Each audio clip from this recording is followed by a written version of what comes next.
Good bye Christopher robin. ये एक सच्ची कहानी है और इस कहानी को सुनने के बाद आप जान पाएंगे कि कैसे विनी द पूह कार्टून, जो कभी न कभी हर एक बच्चे और बड़े की पसंद रहा है, उसका इजाद कैसे हुआ और क्रिस्टोफर रॉबिन कौन था और किन हालातों में ये सारी कहानियां बनी। ये कहानी शुरू होती है वर्ल्ड वॉर 2 से सन 1941 में, जब एक आदमी जिसका नाम एलन अलेक्जेंडर मिलर है, उसके पास एक औरत का लेटर आता है और उस लेटर को देखकर वो इमोशनल हो जाता है और कहानी फ्लैशबैक में चली जाती है।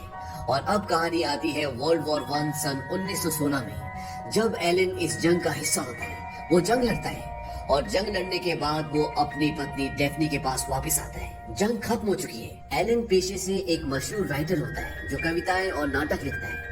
अब धीरे धीरे वक्त बीतता है और इनके घर में एक बच्चा पैदा होता है और उस बच्चे का नाम ये क्रिस्टोफर रॉबिन रखते हैं। प्यार से वो उसे बिली मून बुलाते हैं। हालांकि एलन की बीवी क्रिस्टोफर के पैदा होने से बिल्कुल खुश नहीं होती, क्योंकि वो नहीं चाहती थी कि उनके घर में लड़का हो, वो चाहती थी कि उनके घर में लड़की हो। वो एलन को बोलती कि मैं अब इससे प्यार नहीं कर सकती, क्योंकि जब ये बड़ा हो जाएगा तो ये भी जंग में जाएगा और मुझे भी इसका इंतजार करना पड़ेगा जिस तरह से मैंने तुम्हारा इंतजार किया था, वो भी बिना किसी उम्मीद के। और अब मेरे अंदर ये सब सहने की शक्ति नहीं है। इसके बाद वो क्रिस्टोफर रॉबिन के लिए एक नैनी रखते हैं जिसका नाम ऑलिव होता है और ऑलिव क्रिस्टोफर रॉबिन से बहुत प्यार करती है। धीरे धीरे वक्त बीतता है और क्रिस्टोफर रॉबिन 3 साल का हो जाता है। लेकिन इन 3 सालों में सिर्फ ऑलिव ने उसका ध्यान रखा होता है, क्योंकि उसके माँ बाप पार्टीज में और अपने काम में बहुत बिजी होते हैं। वो क्रिस्टोफर रॉबिन पर ध्यान दे नहीं पाते और एलन लगातार नाटक लिखता है। लेकिन अब वो अपने काम से ऊब चुका है और वो किसी आइसोलेटेड जगह पर जाना चाहता है जहाँ पर वो कुछ नया, कुछ अच्छा लिख सके। इसीलिए वो अपने पूरे परिवार के साथ इंग्लैंड के एक कंट्री साइड जगह पर चला जाता है, जो पूरी तरह से एक जंगल होता है। और अब एलन का पूरा परिवार वहाँ पर शिफ्ट हो गया है। लेकिन वहाँ पर शिफ्ट होने के बाद भी एलन कुछ ज्यादा लिखता नहीं है। अब जब यहाँ पर उनका पूरा परिवार शिफ्ट हो जाता है तो डेफनी अपने बेटे क्रिस्टोफर रॉबिन को कुछ खिलौने देती है, जिसमें एक टेडी बेयर होता है, एक पिगलेट होता है, एक टाइगर और एक गधा। और इन सब खिलौनों को पाकर क्रिस्टोफर रॉबिन बहुत खुश होता है। क्रिस्टोफर अपनी मॉम से पूछता है कि इस टेडी बेयर का नाम क्या है। उसकी मॉम बोलती है कि इसका नाम एडवर्ड है। और अब वो अपने खिलौनों के साथ खेलना शुरू कर देता है। अब एक दिन क्रिस्टोफर के डैड एलन जंगल की तरफ जा रहे होते हैं और क्रिस्टोफर भी उनका पीछा करना शुरू कर देता है। और जब उसके डैड उसे देखते हैं तो उसके डैड बोलते हैं कि तुम्हें घर जाना चाहिए। क्रिस्टोफर बोलता है क्या मैं वापस चला जाऊं? उसके डैड बोलते हैं कि नहीं, चलो मेरे साथ। और वो दोनों आगे चलना शुरू करते हैं। अब क्रिस्टोफर अपने डैड से बोलता है कि मेरे पास जो डोंकी है, क्या आप उसके लिए कोई नाम रख सकते हैं? उसके डैड बोलते हैं कि उसका नाम ईयोर है। और इस नाम को सुनकर क्रिस्टोफर बहुत खुश होता है। अब जब ये आगे जा रहे होते हैं तभी एलन को मधुमक्खियों की आवाज सुनाई देती है और उस आवाज को सुनकर वो सहम जाता है। दरअसल उस आवाज से उसे वर्ल्ड वॉर 1 की याद आती है, जब वो जंग में था और आज भी उसके दिमाग से वो यादें निकल नहीं पाई है। क्रिस्टोफर बोलता है कि ये तो सिर्फ मधुमक्खियां हैं, ये अपना शहर ढूंढने के लिए आई है। और ये सुनने के बाद उसके डैड रिलैक्स हो जाते हैं और वो दोनों वहाँ से घर वापस आ जाते हैं। घर वापस आने के बाद एलन की पत्नी उससे बोलती है कि तुम यहाँ पर कुछ लिखने के लिए आए हो और तुमने अभी तक कुछ लिखना शुरू भी नहीं किया। जंग के बाद पूरा देश सदमे में, लोगों की जिंदगी बेरंग हो गई है और अगर तुम जंग के खिलाफ किताब लिखोगे तो तुम उनकी बेरंग जिंदगी में रंग भर दोगे। डेफनी बोलते हैं कि मैं लंदन जा रही हूँ, क्योंकि तुम एक ऐसे राइटर हो जो लिखता ही नहीं और अगर तुम लिखोगे नहीं तो तुम्हें झेलना मुश्किल है। एलन बोलता है कि तुम वापस कब आओगी? वो कहते हैं कि जब तुम लिखना शुरू करोगे। अब जब वो लंदन जा रही होती है तो नैनी बोलते हैं कि मैं और क्रिस्टोफर भी आपके साथ आ जाते हैं ताकि हम क्रिस्टोफर को जू दिखा सकें।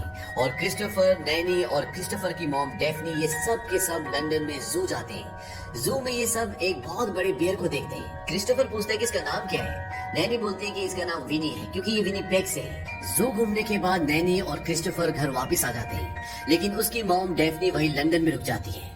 और अगले दिन नैनी को 3 दिन की छुट्टी लेकर अपनी मॉम को देखने के लिए जाना पड़ता है, क्योंकि उसकी मॉम की तबीयत बहुत ज्यादा खराब होती है और इनका कुक भी पहले से छुट्टी पर होता है। इसीलिए घर पर अब सिर्फ क्रिस्टोफर रॉबिन और उसके डैड एलन बचे हैं। अगली सुबह जब एलन कुछ लिख रहे होते हैं तभी उनके पास क्रिस्टोफर आता है। क्रिस्टोफर बोलता है कि मुझे पता है कि आप जंग के लिए कोई किताब लिख रहे हैं, ये एक अच्छा आइडिया है। अगर आप मेरे लिए कुछ लिखेंगे तो मैं उसे जरूर पढ़ूंगा। एलन बोलते हैं क्या तुम मेरे साथ बाहर घूमने चलोगे? क्रिस्टोफर बोलता है ठीक है और ये दोनों बाहर घूमने जाते हैं। और जब ये घूम रहे होते हैं तभी क्रिस्टोफर उसे बताता है कि जब हम जू में गए थे तो वहाँ पर मैंने एक भालू को देखा था जिसका नाम विनी था और उसका नाम विनी इसलिए था क्योंकि वो विनीपेग से था। सिपाहियों ने उसकी मॉम को मार दिया और वो जू में आ गया जहाँ उसे सब घूरते हैं। इसके बाद एलन अपने बेटे को बोलता है कि यहाँ पर मधुमक्खियां हैं अगर यहाँ पर मधुमक्खियां हैं तो यहाँ पर भालू भी होंगे। क्रिस्टोफर बोलता है कि यहाँ पर भालू नहीं है। तभी उसके पिता उसे पेड़ पर एक भालू दिखाते हैं जो कि क्रिस्टोफर का टेडी बेयर होता है, जिसका नाम होता है एडवर्ड, जो उसकी मॉम ने उसे खिलौना दिया होता है। दरअसल उसके डैड उसके साथ खेल रहे होते हैं। क्रिस्टोफर बोलता है कि आज से मैं इसे विनी बोलूंगा और वो उसका नाम विनी रख देता है। और उसके डैड क्रिस्टोफर के साथ इसी तरह से खेल खेलना शुरू कर देते हैं। जब वो डिनर करते हैं तब वहाँ पर खाना बहुत ज्यादा होता है और उसके डैड वहाँ पर उसके सारे खिलौनों को बिठा देते हैं। और ये सब करने में क्रिस्टोफर को बहुत मजा आ रहा होता है क्योंकि उसके पिता पहली बार उसके साथ खेल रहे होते हैं, उसके साथ टाइम बिता रहे होते हैं। और इस खेल में वो अपने बेटे के साथ बहुत सारी कहानियां बनाता है।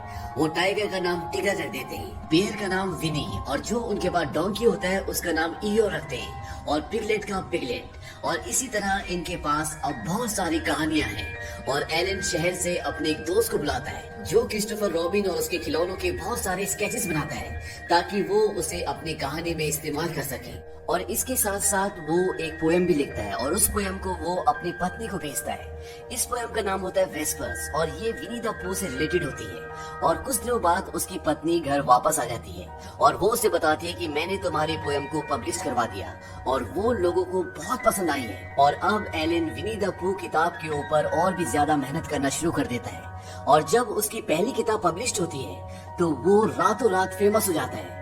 एलन पहले से बहुत बड़ा राइटर था, लेकिन इस किताब के आने के बाद उसका सारा काम जो उसने पहले किया होता वो सब चुक जाता है क्योंकि ये किताब लोगों को इतनी पसंद आती है कि वो रातों रात एक बहुत बड़ा सेलिब्रिटी बन जाता है। लोग अब उसकी किताब के बारे में, उसकी कहानियों के बारे में जानना चाहते हैं। और जब लोगों को ये पता चलता है कि क्रिस्टोफर रॉबिन एक सचमुच का लड़का है तो लोगों की जिज्ञासा और भी बढ़ जाती है और अब लोग क्रिस्टोफर रॉबिन से मिलना चाहते हैं, उसके बारे में जानना चाहते हैं। कुछ दिनों बाद क्रिस्टोफर रॉबिन की नैनी भी घर वापस आ जाती है। उसे देखकर क्रिस्टोफर रॉबिन बहुत खुश होता है। दरअसल उसकी मॉम की मृत्यु हो गई थी, इसीलिए उसे कुछ ज्यादा ही टाइम लग गया। उसकी नैनी बताते हैं कि मैंने क्रिस्टोफर रॉबिन की प्रेयर्स के बारे में जो आपने पोएम लिखी थी वो अपने दोस्त के घर पर देखी और मुझे बहुत खुशी है कि लोगों को ये पोएम इतनी पसंद आई।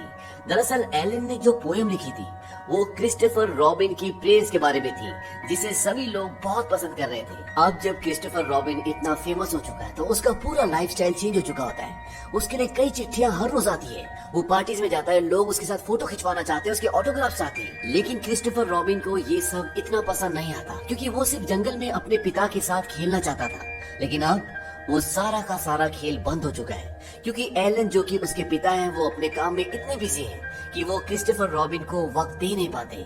जहाँ पहले वो बैट बॉल खेलते थे, एक साथ कहानियां बनाते थे, अब वो अपने बेटे क्रिस्टोफर रॉबिन को बिल्कुल भी वक्त नहीं दे पाते।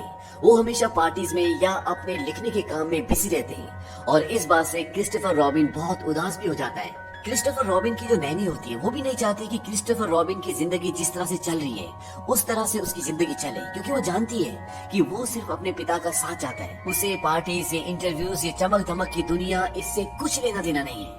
लेकिन ये बात उसके माँ बाप नहीं समझ पाते और बिली के पास अब सिर्फ उसकी नैनी का प्यार है। लेकिन कुछ दिनों बाद नैनी को भी एक आदमी से प्यार हो जाता है जिसका नाम एल्फ्रेड होता है। और जब बिली को ये बात पता चलती है तो उसे बहुत दुख होता है क्योंकि वो नैनी को किसी के साथ भी बांटना नहीं चाहता।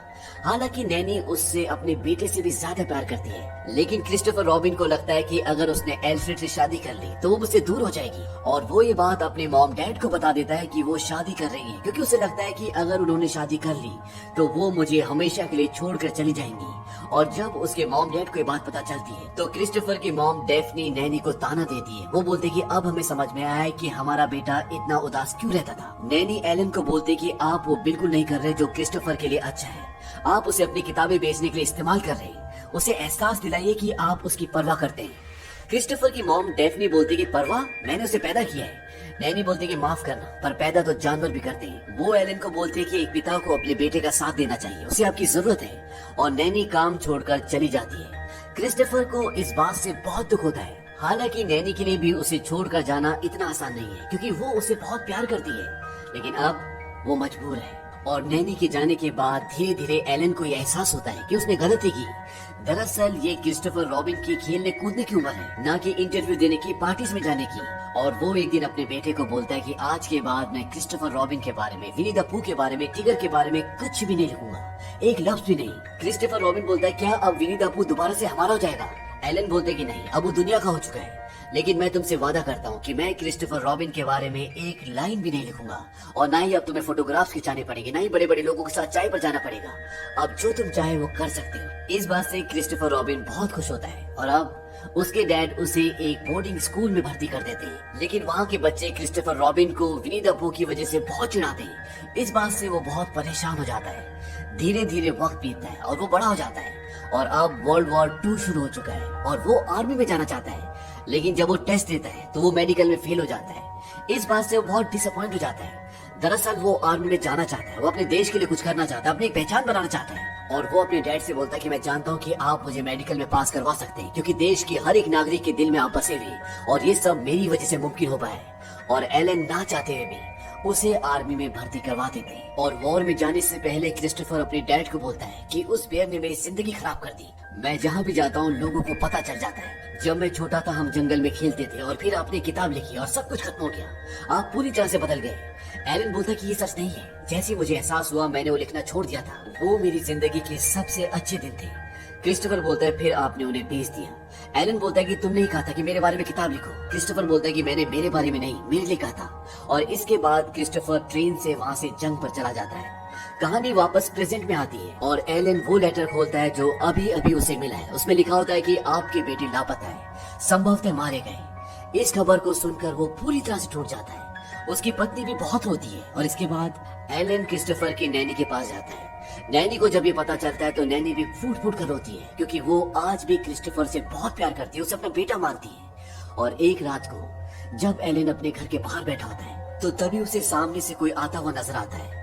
और जब वो ध्यान से देखता है तो उसका बेटा क्रिस्टोफर रॉबिन वहाँ से आ रहा होता है। वो जिंदा होता है और उससे हाथ मिलाता है।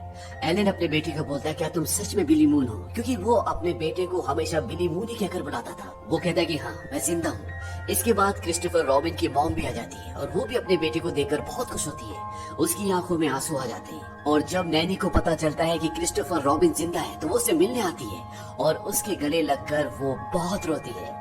इसके बाद क्रिस्टोफर अपने डैड को बोलता है कि जब हम रेगिस्तान में थे और हम पर फायरिंग हो रही थी तो एक आदमी गाना गाने लगा विनी द पू का। और जब वो गा रहा था तो उसको अपने घर की याद आ रही थी। वो गाना उसे उसके बचपन में ले गया। ये जादू आपकी वजह से हुआ और वो गाना सबसे पहले मेरा था। उसके डैड बोलते हैं कि पर मैंने उसे बेच दिया। क्रिस्टोफर बोलता है जब फर्स्ट वर्ल्ड वॉर के बाद लोगों की उम्मीद टूट चुकी थी तब आपने उन्हें याद दिलाया कि बचपन क्या होता है, खुशियाँ क्या होती है। वो कहानियाँ, ये जंगल हमारा था किसी और का होने से पहले। एलन बोलता है और हमेशा ही रहेगा। अब इन दोनों के बीच में जितने भी गिले शिकवे होते हैं वो सब दूर हो चुके हैं। पर एलन के नाम लिखने के बाद भी विनी द पू की शोहरत बढ़ती चली गई। क्रिस्टोफर रॉबिन ने अपनी कहानियों से जितने भी पैसे कमाए उसने उसका एक भी पैसा नहीं लिया। उन्होंने खुशहाल शादीशुदा जिंदगी बिताई और एक किताबों की दुकान भी खोली। और नैनी क्रिस्टोफर की जिंदगी का हमेशा एक हिस्सा रही। आज भी क्रिस्टोफर के खिलौने न्यूयॉर्क पब्लिक लाइब्रेरी में रखे हुए हैं, जिन्हें हर साल 7.5 लाख लोग देखने आते हैं। और हाल ही में विनी द पू को बच्चों की आज तक की सर्वश्रेष्ठ किताब माना गया है। और इसी के साथ ये सच्ची कहानी यही खत्म होती है। उम्मीद करते हैं कि आपको ये कहानी पसंद आई होगी।